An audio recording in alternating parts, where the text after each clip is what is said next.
I've been very lucky to be involved in many car launches. They're always very exciting. And of course, when I go along to a company, they say to me, can you make the car appear or make the car disappear? They have no imagination because there are many other things one can do. I gave them a few ideas and I think they were very surprised what a variety of things we can do with the car launch. But the one that I really wanted to do, and it was confirmed once they told me where it was going to happen, is that I wanted to make a lot of cars appear out of nowhere. I found out that the venue would be ideally suitable for what I had in mind. Well, this particular car launch I'm going to talk about was the launch of the Mini Metro on its 21st birthday, a new model by British Leyland. Normally, when the people who are invited to any car launch, they go along to a very smart hotel, a restaurant, a hall somewhere. It's all very formal. They make speeches and they tell them all about the new car. And they're spoiled in every possible way with gifts and brochures and leaflets and things.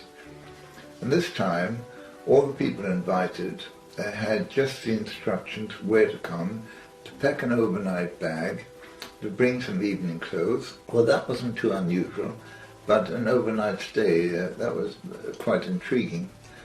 And then they were given a map where to go, and the launch was in Liverpool. Now that in itself was quite unusual.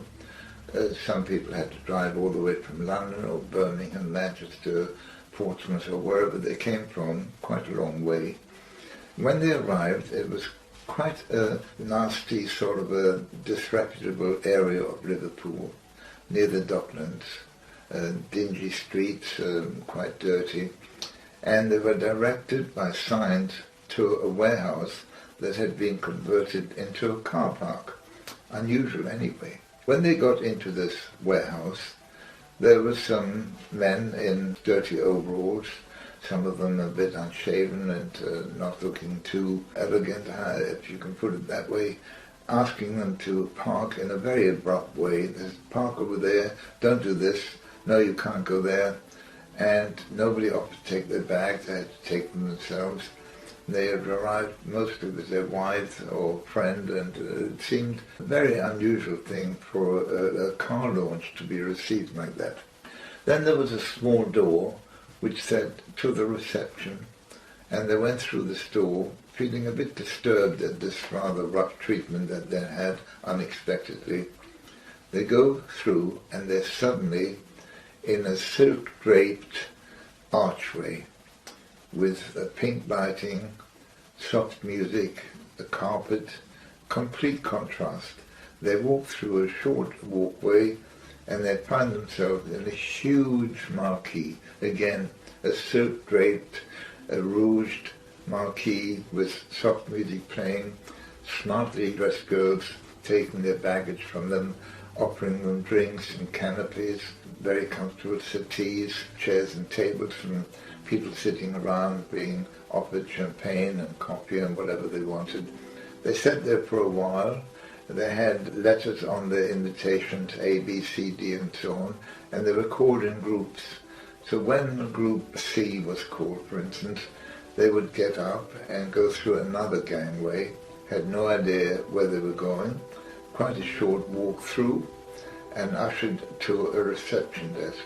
And again, behind the reception desk were some smartly dressed men and women looking at their names, ticking their names off, and allocating their rooms. They assumed they were in a hotel, but then they suddenly realized when they were going down the corridors, it wasn't a hotel, it was a ship. They had no idea. They found themselves in the ship being directed to a cabin. Well, in the cabin was another leaflet to explain that they could walk around the ship to have a look around, and then there'd be a formal dinner at 7:30 would they please be ready.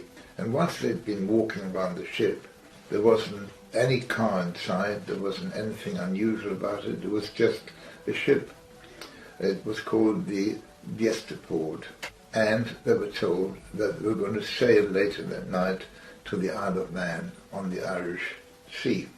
They went into their formal dinner, It was a very, very nicely laid on dinner, and the entertainment was a singing group that was very prominent at the time called Wall Street Crash. Music Man.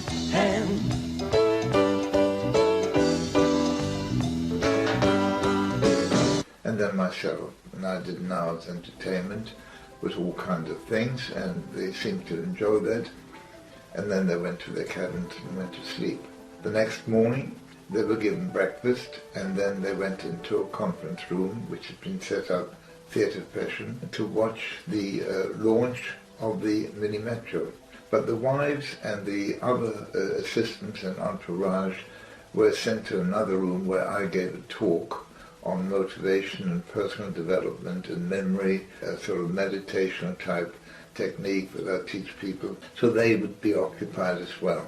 And after the launch, the delegates came out and my audience came out and walking along the decks of the ship, and suddenly they saw all over the ship were these mini metros. We'd been at sea all those hours. They had no idea how they got there. Well, the routes worked very well.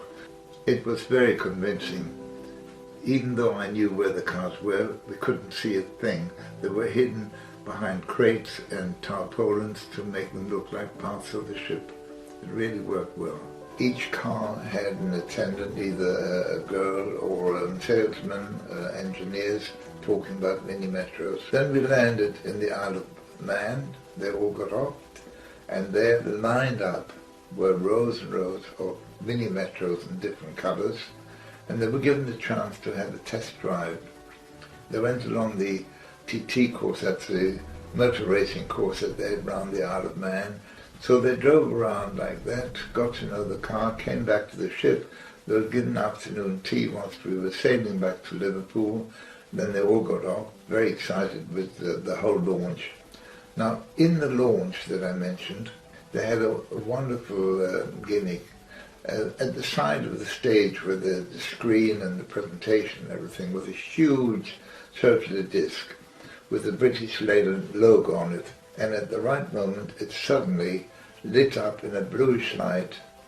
Some smoke came from it, looked very weird. It slowly revolved and came out towards the audience. And that, together with the rolling ship, was quite an experience. And fixed to it was a big piston, and skewed onto that piston was an actual mini metro. That was the first sight that they got of a mini metro car at that moment. Quite a sensational way of doing things. The whole presentation was deemed to be one of the best ever, and also I was praised for my shows, my lectures, and it was a really pleasant experience. The rather rough car park attendants were actually salesmen dressed up in dirty overalls and had a bit of shadow on their faces and makeup to make them look rough, uncombed hair, and they had a sort of bullying technique. And when people came off the ship, they were suddenly dressed in their suits and ties, looked very smart, were very polite, carried people's luggage. It was a complete contrast to their arrival. On top of which, the warehouse suddenly looked pristine because all the litter had been picked up. And then we had to do it all over again. So we had to really rush to get the warehouse dirty again and hide all the cars on the ship.